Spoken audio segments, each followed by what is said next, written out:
Hello, and welcome to Spirit Among Us, Romans chapter 12, verse 2. Do not conform to the pattern of this world, but be transformed by the renewing of your mind. Then you will be able to test and approve what God's will is, His good, pleasing, and perfect will.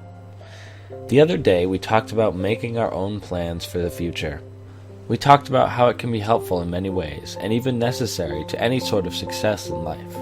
But we also spoke about some of the dangers that can come from planning. The uncertainty we have while making plans.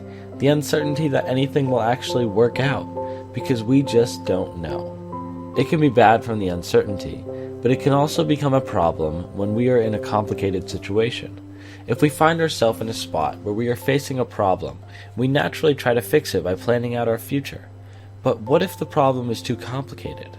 We get sucked into this planning phase, but we just become filled with frustration because we don't know how to fix it. We don't know how to move forward. We spend our time just trying to think of new ways to work out the things we are facing, new ways to fix up the mess in our life, but we can't come up with any way around it, no fix for it that we can find. Moments like these can bring a lot of frustration to us, and they definitely have potential to take our focus away from the present. If we get so caught up in the process of overplanning the future, then we will almost entirely miss what is happening directly in front of us.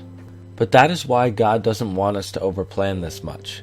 He doesn't want us to face these problems on our own, to face the complications of the future, and He doesn't want us to become frustrated by it in the present. Here in Romans 12, we are reminded of the promises of God's perfect will, that we don't need to have it all figured out. We don't need to plan out every single detail, because God has it all under control.